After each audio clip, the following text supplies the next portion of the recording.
programa Mães Amorosas, programa de responsabilidade do Ministério de Mulheres Evangélicas de Caetité.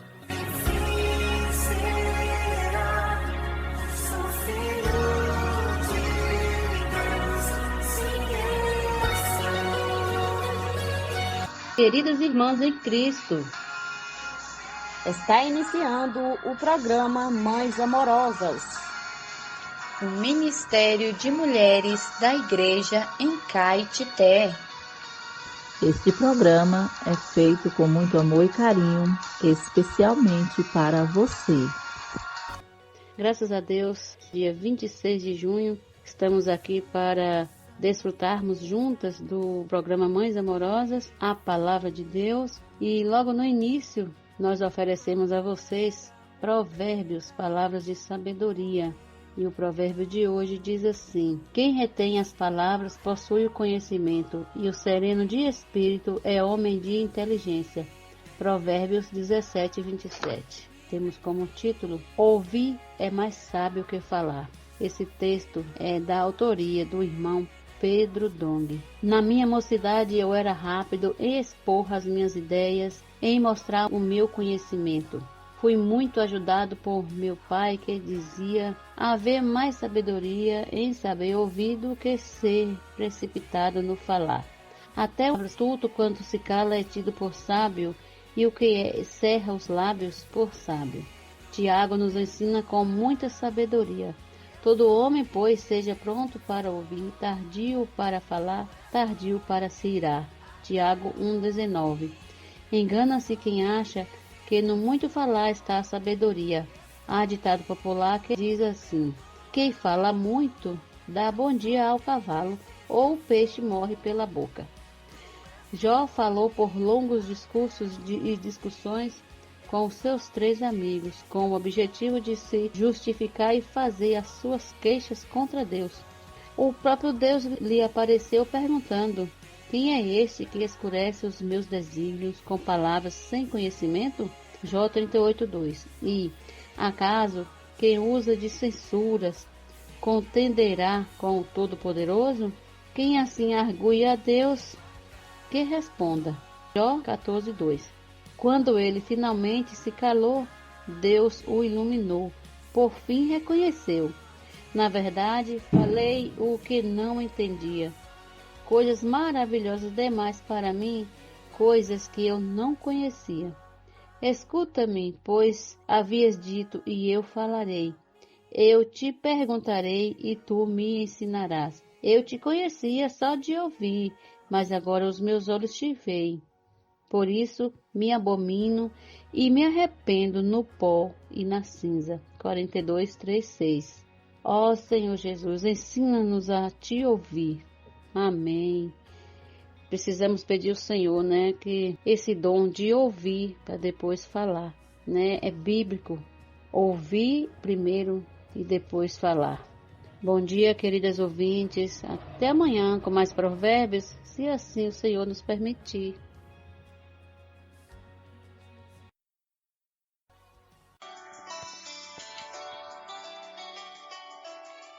Alimento diário. Série Vida e Edificação. Autoria Pedro Dong.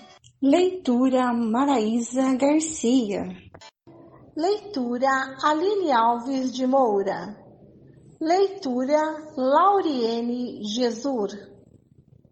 Leitura Giovana Maria Ramos Coutinho. Leitura Neide Soares Marques. Leitura Valéria Helena Marques. Leitura Terezinha Soares dos Santos. Levantar antes de qualquer outra coisa, faça uma respiração da vida,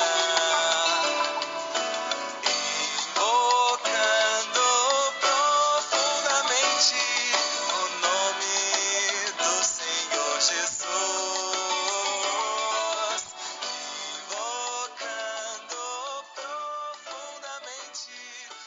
Um bom dia a todos. Vamos iniciar a leitura do Alimento Diário, semana 2, Leitura bíblica, João, capítulo 10, versículo 17 ao 18, versículo 31, João, capítulo 11, do 3 ao 11 e o versículo 18. Ler com oração. Imediatamente eu me achei em espírito, e eis armado no céu um trono, e no trono alguém sentado, ó Senhor Jesus. Apocalipse, capítulo 4, versículo 2. Jesus está no controle. Jesus está no controle, amém. No capítulo 11 do Evangelho de João, acontece algo surpreendente. Mandaram, pois, as irmãs de Lázaro dizer a Jesus: Senhor, está enfermo aquele a quem amas. Ao receber a notícia, disse Jesus: essa enfermidade não é para a morte, e sim para a glória de Deus, a fim de que o Filho de Deus seja por ele glorificado. Versículo 3 ao 4. Jesus, quando recebeu a notícia acerca de Lázaro, estava da além do Jordão, e Betânia ficava ao sopé do Monte das Oliveiras, e aproximadamente 3 quilômetros de Jerusalém.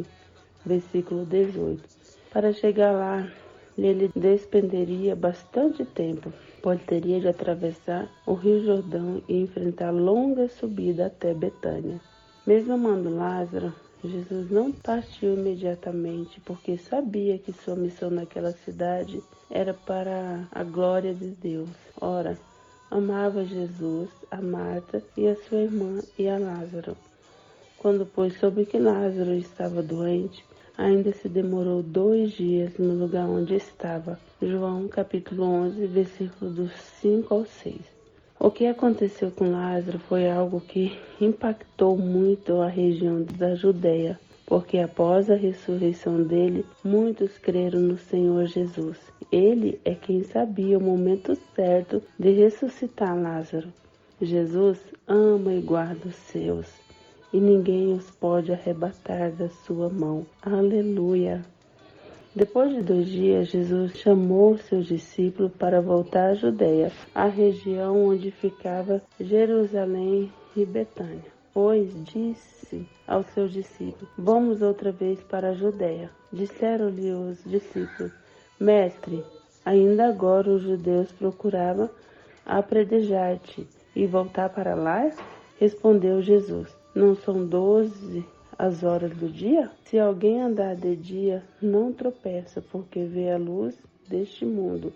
Mas se andar de noite, tropeça, porque nela não há luz. João, capítulo 11, versículo do 7 ao 10. Jesus aqui queria dizer que ele era a luz do mundo e propôs ir até a Judéia, porque ninguém lhe faria mal antes do tempo determinado por Deus. Assim, enquanto seus discípulos o seguissem durante o dia, na luz do mundo, nada de prejudicial lhe aconteceria. Porém, chegaria o dia em que Deus permitiria que ele lhe fizesse mal, ou seja, o apredejaria. Mas esse momento ainda não havia chegado, pois ainda era dia. Durante a festa da dedicação, os judeus quiseram atacar Jesus novamente. Pegaram os judeus em pedras para lhe atirar. João 10, 31. Por isso ele se retirou para além do Jordão. Jesus havia dito: por isso o Pai me ama, porque dou a minha vida a reassumir. Ninguém a tira de mim. Pelo contrário, eu espontaneamente a dou. Tenho autoridade para a entregar e também para reavê-la. Este mandamento eu recebi do meu Pai. Versículo 17 e 18. O Senhor estava dizendo que ninguém seria capaz de armar uma emboscada e matá-lo. Ele esclareceu que daria sua vida voluntariamente pelas ovelhas, tranquilizando os discípulos, pois nada de mal lhe aconteceria sem que o Pai permitisse. Jesus é a luz do mundo. Enquanto estivesse na terra, seria dia. Quando morresse, seria noite. Portanto, se os discípulos confiassem em sua palavra e o seguissem até a Judéia, não haveria percalços. O trecho de João 11 continua: e isto dizia, e depois lhe acrescentou: nosso amigo Lázaro adormeceu, mas vou para despertá-lo. Versículo 11. Porque o Senhor Jesus, ao saber que Lázaro estava enfermo, demorou ainda 2 dias para ir ao seu encontro, já que o amava tanto. Imperativo crer que Jesus sabe o momento certo de agir. Ele não age conforme nossa lógica. A nós cabe descansar, crendo que o Senhor está no controle de todas as coisas. Escreva a frase que mais tocou no seu coração. Destaque os pontos-chave dessa frase. Ore de acordo com o conteúdo destacado acima. Ó Senhor Jesus, cabe a mim e a nós descansar, crendo que o Senhor está no controle de todas as coisas. E aqui também uma das frases que mais me tocou: Jesus ama e guarda os seus, e ninguém os pode arrebatar de sua mão. Jesus nos ama, Jesus nos guarda. Que todos possam ter um bom dia na presença do nosso amado Senhor Jesus Cristo.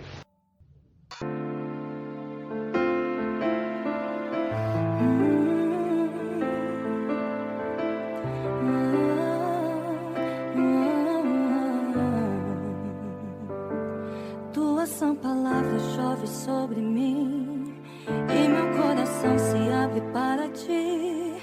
Como boa terra, me apego à tua voz. Medos, incertezas, tudo se... Bom dia, irmã Lene, bom dia a todas as nossas ouvintes, amadas irmãs.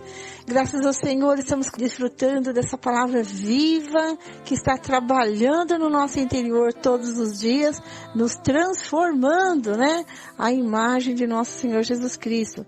A cada dia nós podemos expressar mais o Senhor, porque a palavra que está dentro de nós está sendo transmitida através de nossos atos, através do nosso falar, através do nosso viver, graças ao Senhor. Não vos conformeis com este século, mas transformai-vos. Como? Pela renovação da vossa mente, para que experimenteis qual seja a boa, agradável e perfeita vontade de Deus. A porta da nossa mente só será aberta quando houver renovação. Olha a importância, irmãs, de nós renovarmos a nossa mente diariamente. Amém? Vamos abrir a porta da nossa mente para o Senhor entrar na nossa alma, Quando nossa mente é renovada, ela passa a submeter-se ao Espírito, tornando-se o Espírito da nossa mente. E deixamos de viver no velho homem que se corrompe segundo a concupiscência do engano. Referência para você, Efésios 4, 22, 23. Nesse processo de renovação, Deus nos deu um grande presente, a imersão na palavra profética. Esse caminho é rápido e curto. Uma vez renovada, nossa mente submete-se ao Espírito e o Senhor encontra caminho aberto para as demais partes da nossa alma. Nós temos falado aqui várias vezes, sobre imergir na palavra, mergulhar na palavra, repeti-la, encucá-la na nossa mente, no nosso coração, e assim a nossa mente é renovada, Senhor, nós te agradecemos pela palavra que todos os dias está disponível a nós. Senhor, nós te agradecemos porque nós podemos ser renovados todas as manhãs. Lava-nos com a tua palavra, pedimos para que ela entre em nós com um jato de água forte, Senhor, para renovar toda a nossa mente, tirando tudo que é velho e nos trazendo novidade de vida. Abençoa cada irmã que está ouvindo a nossa mensagem nesta manhã, se eu possa estar abrindo seus corações e suas mentes para compreender a palavra de Cristo. Ó Senhor Jesus, abençoe a nossa leitura bíblica também que se inicia agora, que o Senhor possa falar conosco. Senhor Jesus, fala conosco através da Bíblia. Amém. Então, amadas irmãs, vamos abrir o nosso coração e a nossa Bíblia. Nós estamos lendo 2 Reis e hoje vamos ler capítulo 9, do versículo 14 até o capítulo 10, versículo 36. Jeú mata Jorão e Acasias, versículo 14. Assim Jeú, filho de Josafá, filho de Nice, conspirou contra Jorão. Ora, Jorão tinha estado em Ramote de Gileade, ele e todo Israel, para defendê-la de Hazael, rei da Síria. Porém, o rei Jorão voltou a Jezreel para se curar dos ferimentos que os sírios lhe haviam causado quando lutou contra Hazael, rei da Síria. Jeú disse aos demais capitães do exército: se é da vontade de vocês que ninguém saia escondido da cidade para ir anunciar isto em Jezreel. Então Jeú subiu num carro de guerra e foi para Jezreel, porque Jorão estava de cama ali. Também Acasias, rei de Judá, tinha ido visitar Jorão. A sentinela que estava na torre de Jezreel viu a tropa de Jeú que se aproximava e disse: vejo uma tropa. Jorão disse: chame um cavaleiro e diga que vá ao encontro deles para perguntar: vocês vêm em paz? O cavaleiro foi ao encontro de Jeú e disse: assim diz o rei, vocês vêm em paz? Jeú respondeu: o que você tem a ver com a paz? Passe para trás de mim. A sentinela deu aviso dizendo: o mensageiro chegou até eles, mas não está voltando. Então o rei Jorão mandou outro cavaleiro. Quando ele chegou até eles, disse: assim diz o rei, vocês vêm em paz? Jeú respondeu: o que você tem a ver com a paz? Passe para trás de mim. A sentinela deu aviso dizendo: também este chegou até eles, mas não está voltando. E o guiar do carro parece como o de Jeú, filho de Nice, porque ele está guiando como um louco. Jorão disse: preparem o meu carro de guerra. E eles o prepararam.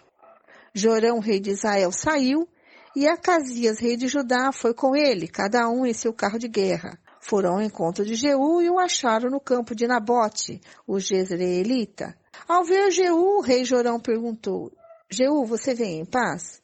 Ele respondeu: que paz? Se ainda continuam as prostituições da sua mãe Jezabel e as suas muitas feitiçarias.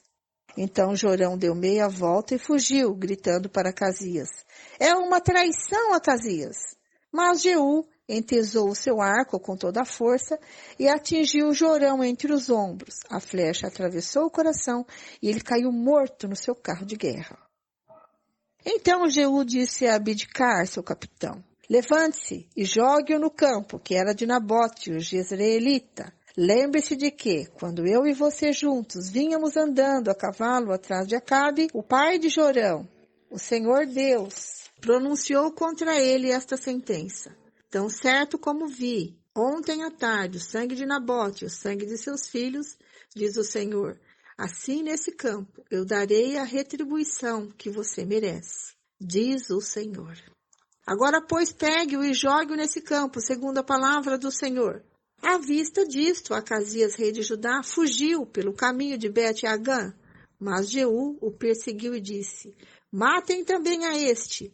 E eles o atingiram dentro do carro de guerra, na subida de Gur, perto de Ibleão. Acasias fugiu para o Megido, onde morreu. Os servos dele o levaram num carro para Jerusalém e o sepultaram no seu túmulo, junto a seus pais, na cidade de Davi. Acasias havia começado a reinar sobre Judá no 11º ano do reinado de Jorão, filho de Acabe. A morte de Jezabel. Versículo 30. Jeú chegou a Jezreel e Jezabel ficou sabendo disso. Então ela se pintou em volta dos olhos, enfeitou a cabeça e olhou pela janela. Quando Jeú entrou pelo portão do palácio, ela gritou: correu tudo bem com Zinri, o assassino do seu senhor? Jeú ergueu o rosto, olhou para a janela e perguntou: quem está do meu lado? Quem? E 2 ou 3 oficiais olharam para ele. Então ele disse: joguem-na pela janela. E eles a jogaram. O sangue dela salpicou a parede e os cavalos. E Jeú a atropelou. Jeú entrou no palácio, comeu e bebeu, depois disse: tomem conta daquela maldita e sepultem o corpo, porque ela é filha de rei. Mas os que foram sepultá-la não acharam dela nada mais do que a caveira, os pés e as palmas das mãos. Então voltaram e contaram isso a Jeú. Ele disse: esta é a palavra do Senhor que ele falou por meio de Elias o tesbita, seu servo, dizendo: no campo de Jezreel os cães comerão a carne de Jezabel. O cadáver de Jezabel será como esterco sobre a terra no campo de Jezreel, de maneira que a ninguém poderá dizer, esta é Jezabel. Jeú extermina a casa de Acabe, capítulo 10, versículo 1. Acabe tinha 70 filhos em Samaria. Jeú escreveu cartas e as enviou a Samaria aos chefes da cidade, aos anciãos e aos tutores dos filhos de Acabe, dizendo: logo que esta carta chegar até vocês, pois estão com vocês os filhos de seu senhor, o rei, bem como os carros de guerra, os cavalos, a cidade fortificada e as armas, escolham o melhor e mais capaz dos filhos de seu senhor. Ponham-no sobre o trono de seu pai e lutem pela casa de seu senhor. Porém, eles temeram muitíssimo e disseram: 2 reis não puderam resistir a ele. Como poderíamos nós fazê-lo? Então, o responsável pelo palácio, o responsável pela cidade, os anciãos e os tutores mandaram dizer a Jeú: somos os seus servos e faremos tudo o que o Senhor nos ordenar. A ninguém constituiremos rei. Faça o que achar melhor. Então Jeú lhes escreveu outra carta dizendo: se vocês estão do meu lado e querem obedecer-me, então peguem as cabeças dos filhos do rei, seu senhor, e amanhã, a estas horas, venham a mim, a Jezreel. Ora, os filhos do rei, que eram 70, estavam com os homens importantes da cidade, que os criavam. Quando receberam a carta, tomaram os filhos do rei e os mataram, 70 homens. E puseram as cabeças deles em cestos, que enviaram a Jeú em Jezreel. Um mensageiro foi até Jeú e lhe disse: trouxeram as cabeças dos filhos do rei. Jeú disse: ponham as cabeças em 2 montões à entrada do portão até pela manhã. Pela manhã, Jeú saiu, parou e disse a todo o povo: vocês não têm culpa. Eis que eu conspirei contra o meu senhor e o matei. Mas quem matou todos estes? Portanto, saibam agora que da palavra do Senhor pronunciada contra a casa de Acabe, nada cairá em terra, porque o Senhor fez o que falou por meio do seu servo Elias. Então Jeú matou todos que restavam da casa de Acabe em Jezreel, bem como todos os seus homens importantes, os seus conhecidos e os seus sacerdotes, até não sobrar nenhum sequer. Depois ele se levantou e partiu rumo a Samaria. No caminho, quando estava em Bet-Equed dos pastores, Jeú encontrou parentes de Acasias, rei de Judá, e perguntou: quem são vocês? Eles responderam: somos parentes de Acasias. Estamos vindo saudar os filhos do rei e os filhos da rainha mãe. Então Jeú disse: prendam-nos vivos. Eles os prenderam e os mataram junto ao poço de Bet-Equed. Eram 42 homens e nenhum deles escapou com vida. Jeú encontra Jonadab, versículo 15. Jeú saiu dali e encontrou Jonadab, filha de Recabe, que vinha ao encontro dele. Jeú saudou e lhe perguntou: você tem o coração sincero para comigo, assim como o meu coração é sincero para com você? Jonadab respondeu: tenho. Então Jeú disse: se é assim, me dê sua mão. E Jonadab deu-lhe a mão. Jeú fez subir na sua carruagem e lhe disse: venha comigo, e você verá o meu zelo para com o Senhor. E assim Jeú o levou na sua carruagem. Quando Jeú chegou a Samaria, matou todos que restavam da casa de Acabe, até destruí-los, segundo a palavra que o Senhor tinha anunciado a Elias. Jeú mata os adoradores de Baal, versículo 18. Jeú reuniu todo o povo e disse: Acabe serviu pouco a Baal, Jeú, porém, o servirá muito. Por isso tragam agora à minha presença todos os profetas de Baal, todos os seus adoradores e todos os seus sacerdotes, que não falte nenhum, pois tenho um grande sacrifício a oferecer a Baal. Todo aquele que faltar será morto. Porém, Jeú fazia isto com astúcia para destruir os adoradores de Baal. Depois Jeú disse: proclamem uma reunião solene em honra a Baal. E a proclamação foi feita. Jeú enviou mensageiros por todo Israel. Vieram todos os adoradores de Baal, e não ficou um só que não viesse. entraram no templo de Baal, que se encheu de uma extremidade à outra. Então Jeú disse ao encarregado das vestimentas: traga vestimentas para todos os adoradores de Baal. E ele trouxe vestimentas para eles. Depois disso, Jeú entrou com Jonadab, filho de Recabe, no templo de Baal e disse aos adoradores de Baal: olhem bem e assegurem-se de que não se encontra aqui entre vocês nenhum dos sacerdotes do Senhor, mas somente os adoradores de Baal.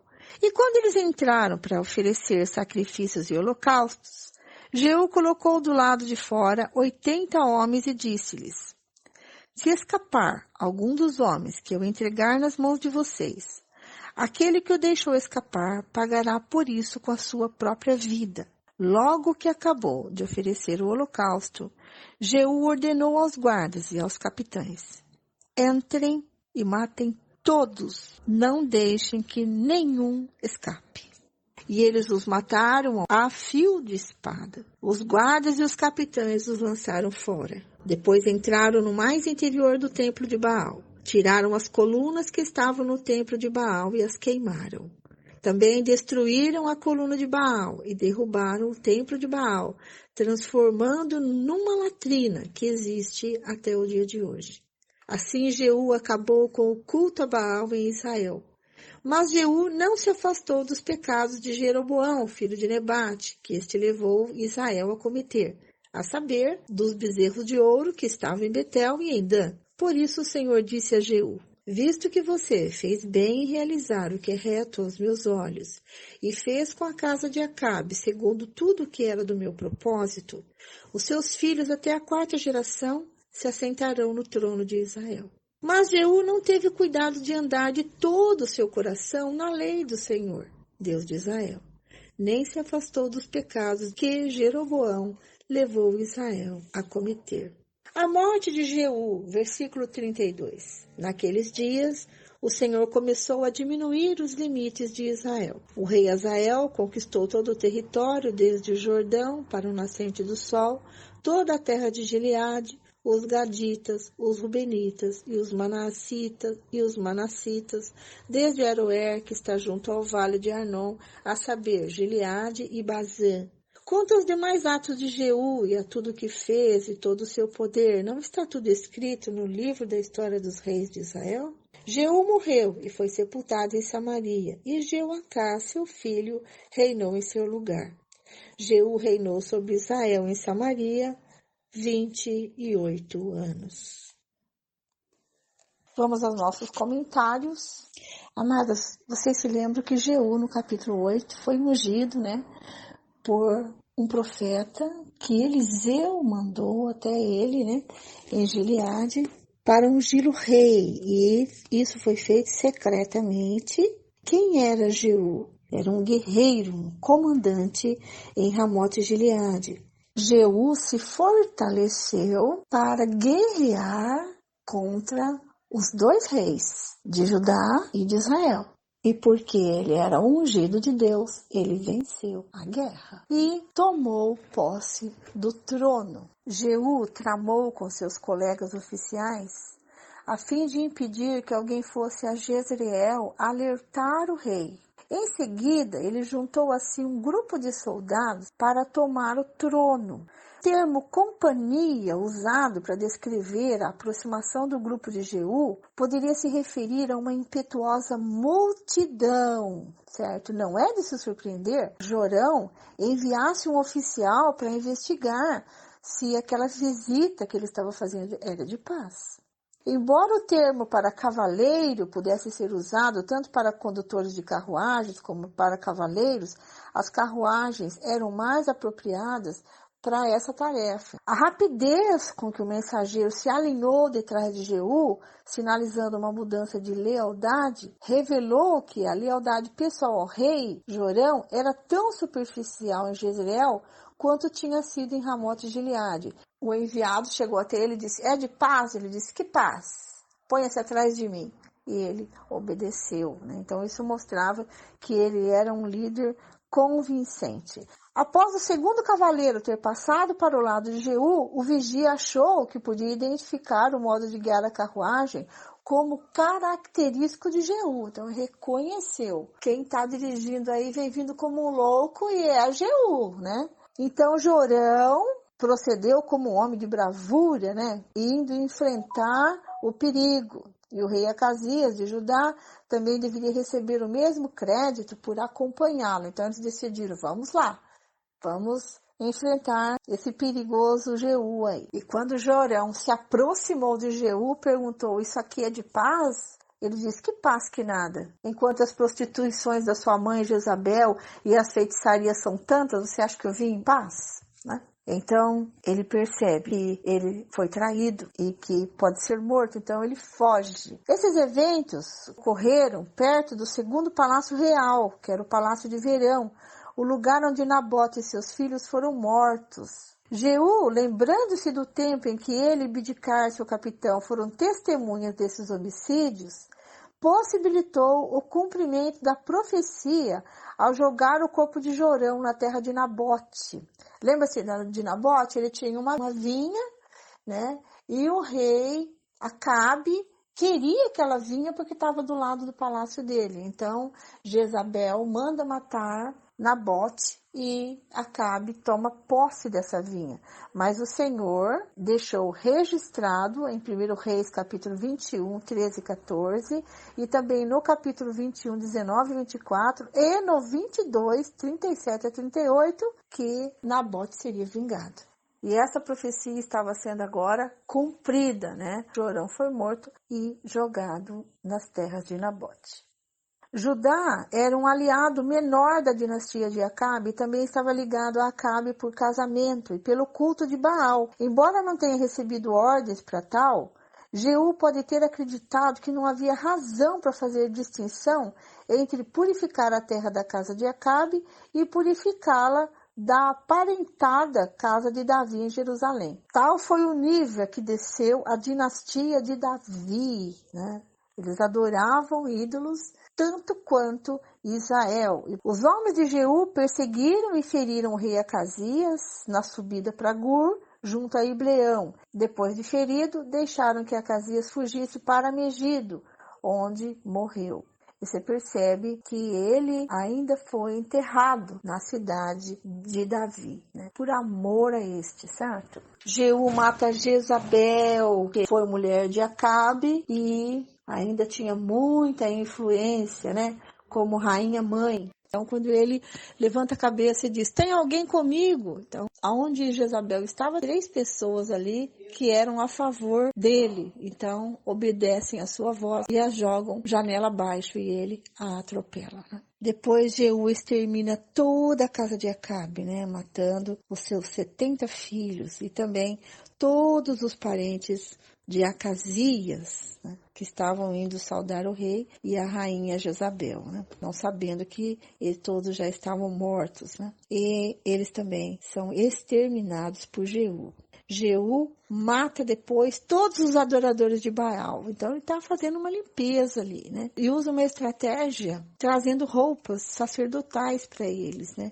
Então todos os que serviam Baal estavam usando uma veste sacerdotal. Isso para não ser confundido, né, com outros. Então ele deixou um exército de 80 homens para matar todos que estavam vestindo a estola sacerdotal, adoradores de Baal. E todos eles foram exterminados. Mas, infelizmente, Jeú também não anda totalmente nos caminhos do Senhor. Embora o Senhor tenha feito uma aliança com ele por todo esse serviço e por toda a sua fidelidade, Jeú foi fiel ao Senhor, mas não teve o cuidado de andar de todo o seu coração na lei do Senhor, né? Ele ainda permitiu que os pecados de Jeroboão permanecessem. Então, havia idolatria ainda em Israel. Mas o Senhor fez uma aliança com ele, que os seus descendentes até a 4ª geração reinariam em Israel. Termina aqui a leitura de hoje. Eu espero que a gente aprenda, né? A palavra nunca volta vazia. A gente sempre aprende, mesmo com essas coisas negativas, né? Eu gosto sempre de lembrar vocês que a idolatria é algo que o Senhor abomina, né? Então, Se você tem no seu coração alguma idolatria, peça ao Senhor que tire de você, porque isso pode fazer você cair na fé. O Senhor conhece cada um de nós, né? Sabe das nossas fraquezas. Bom a gente conhecer a palavra, né? Conhecereis a verdade e ela vos libertará. Então, se você tem algo no seu coração que você ama mais do que a Deus, peça ao Senhor para tirar de você. Amém? Senhor Jesus, nós te agradecemos por essa palavra, que ela possa trazer luz para nós. Amém. Paramos por aqui, fiquem agora com a irmã Lene, que traz para a gente Salmos, Provérbios e o livro de Atos. Até amanhã, se Deus assim nos permitir. Bom dia, queridas ouvintes. Continuando com a leitura bíblica diária, hoje vamos ler Salmos, capítulo 144, Provérbios, capítulo 17, versículos 27 e 28, Atos dos Apóstolos, capítulo 17, começando com os Salmos. Gratidão pela proteção de Deus. Bendito seja o Senhor, rocha minha, que treina as minhas mãos para a batalha e os dedos para a guerra.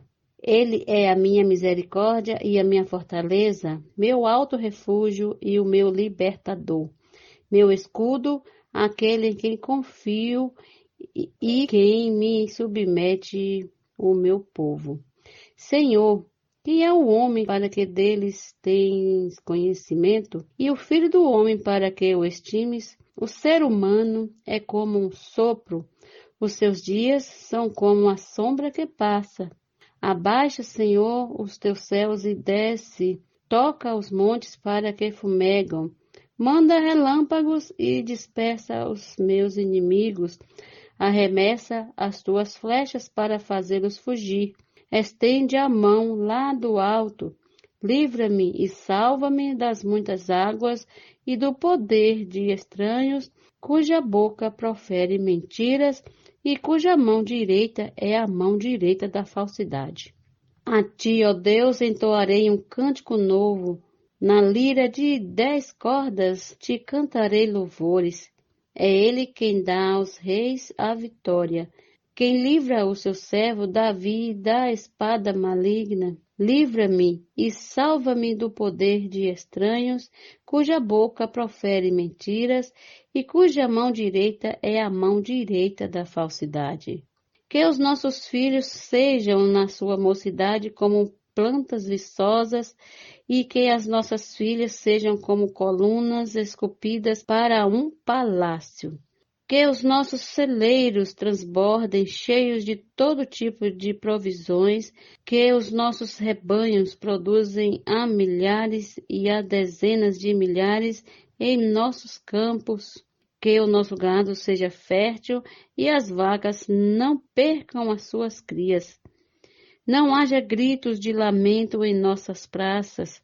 Bem-aventurado o povo a quem assim sucede. Sim, feliz é o povo cujo Deus é o Senhor. Amém. Provérbios, capítulo 17, versículos 27 e 28. Quem controla as suas palavras possui conhecimento, e o sereno de espírito é inteligente. Até o insensato, quando se cala, é tido por sábio. Se fica de boca fechada, passa por inteligente. Bom dia. Atos dos Apóstolos, capítulo 17. Paulo e Silas em Tessalônica. Tendo passado por Anfípolis e Apolônia, Paulo e Silas chegaram a Tessalônica, onde havia uma sinagoga dos judeus.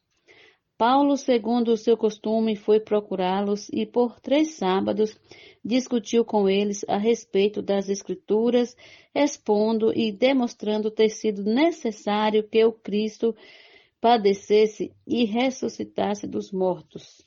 Paulo dizia: Esse Jesus que eu anuncio a vocês é o Cristo. Alguns deles foram persuadidos e se juntaram a Paulo e Silas.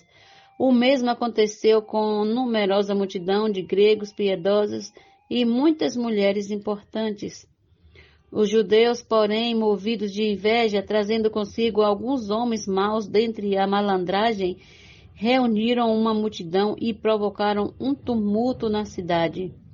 E atacando de surpresa a casa de Jasão, procuravam trazer Paulo e Silas para o meio do povo.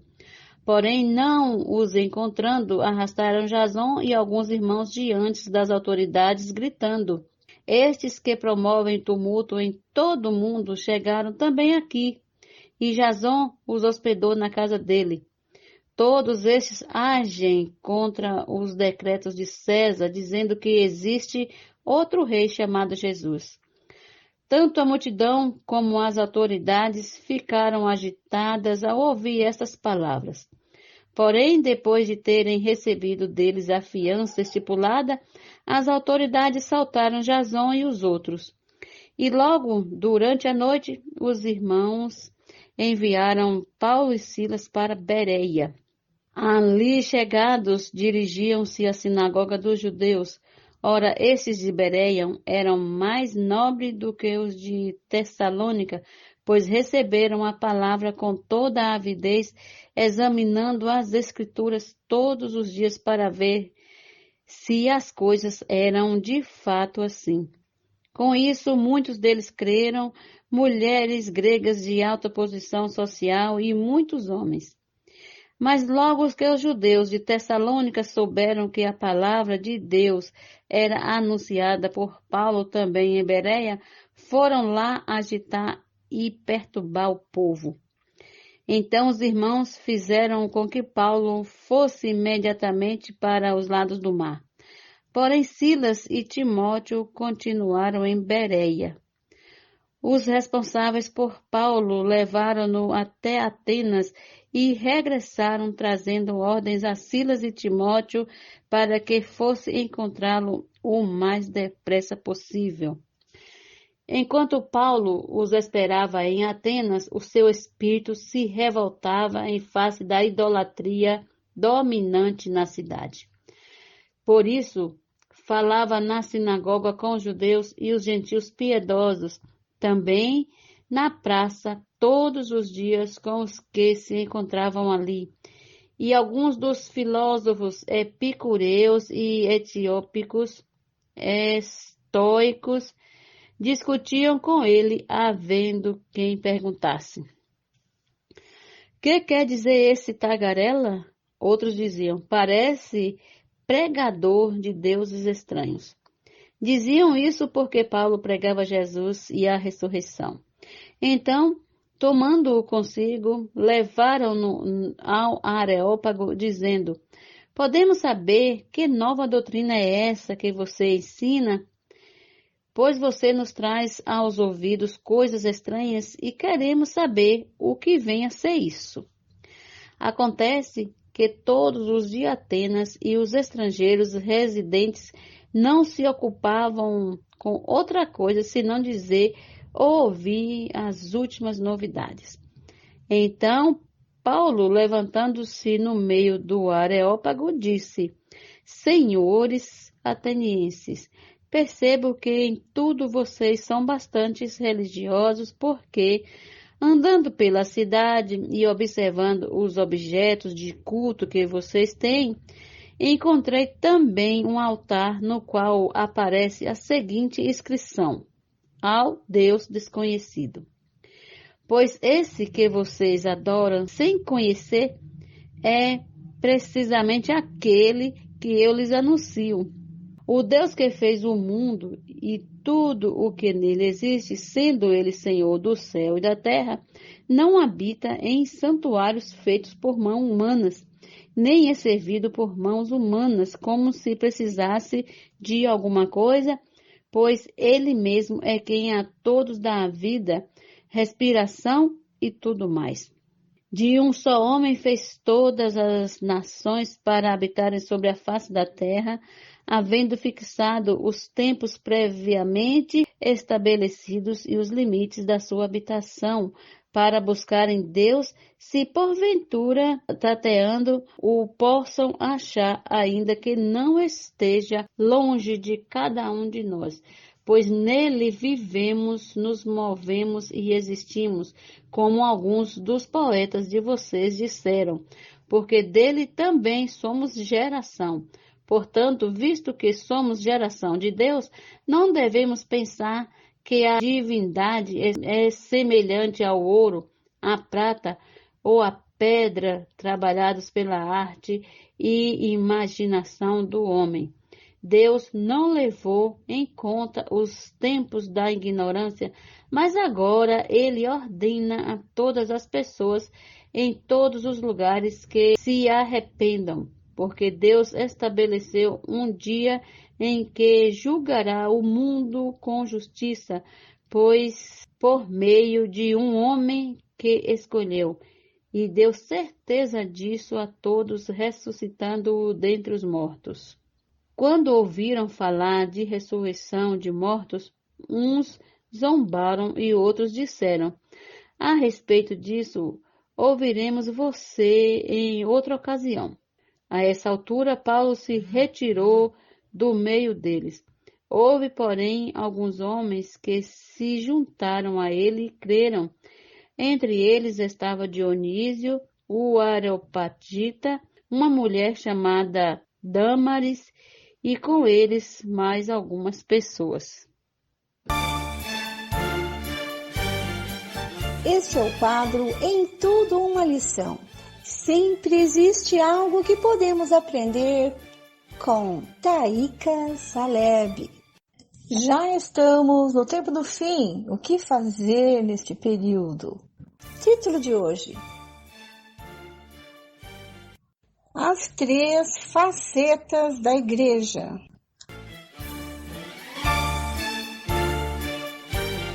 Recebam com carinho, Taíka Saleb.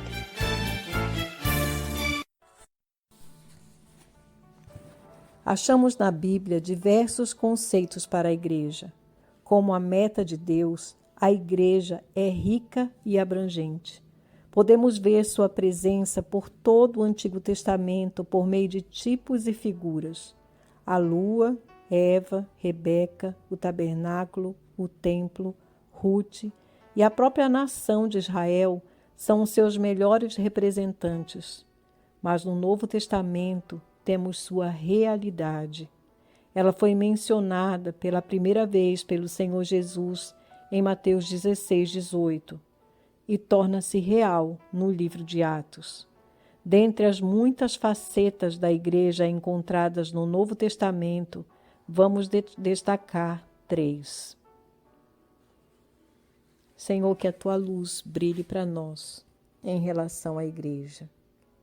Que o Senhor fale profundamente ao nosso coração sobre aquilo que o Senhor tem a nos dizer.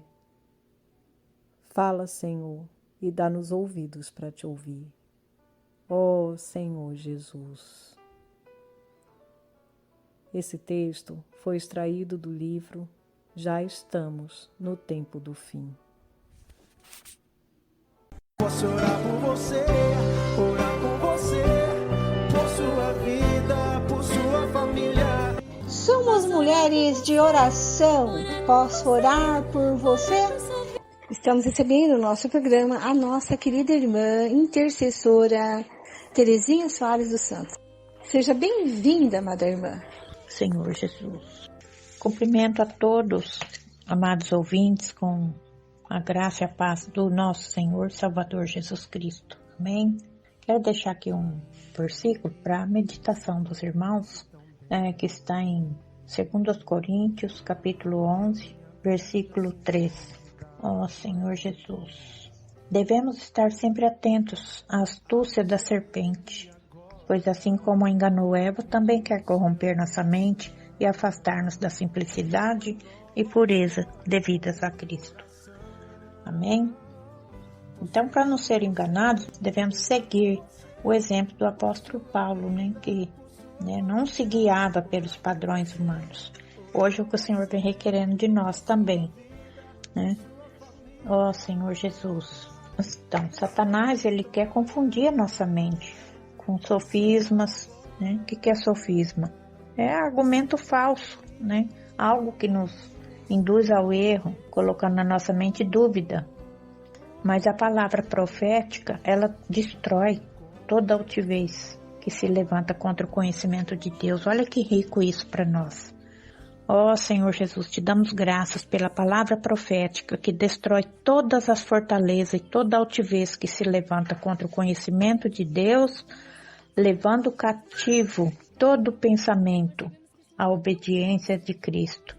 Senhor, minha oração hoje é que o Senhor possa levar cativo todo pensamento à obediência de Cristo. Senhor Jesus, o Senhor possa destruir por meio da Tua palavra, que a Tua palavra é poderosa. Ó Senhor, a Tua palavra tem poder. Destrói todas as fortalezas, Senhor. Ó, também toda a altivez que se levanta contra o conhecimento de Deus na vida dos casais. Muitos casais em desentendimento. Ó Senhor Jesus, até processo de separação. Senhor Jesus, livra eles, Senhor, do pecado. Ó Senhor Jesus, Senhor Jesus, ó, alcança cada um, Senhor, a tempo, com a Tua graça, com o rio da graça. Esse rio da graça que nos alcançou, continua nos alcançando a cada dia. E com as Tuas misericórdias, louvado seja o Senhor, porque as Tuas misericórdias, elas não têm fim. Senhor Jesus, obrigado pela vida de cada ouvinte, entra em cada família, em cada lar, entra, Senhor Jesus, nas necessidades que cada um tem. Sabemos que são muitas enfermidades, desemprego, ó Senhor, causas na justiça, Senhor Jesus, problema espiritual, doenças, Senhor, problemas físicos, ó Senhor Jesus, há problema que nós podemos resolver, mas há problemas que só o Senhor, como o Senhor mesmo disse, tudo que é impossível para o homem, para Deus, tudo é possível. Senhor Jesus, continuamos crendo que o Senhor é poderoso para fazer infinitamente mais do que tudo quanto nós te pedimos ou pensamos. Obrigado pela vida de cada um, que o Senhor abençoe a vida de todos. Amém, Senhor Jesus.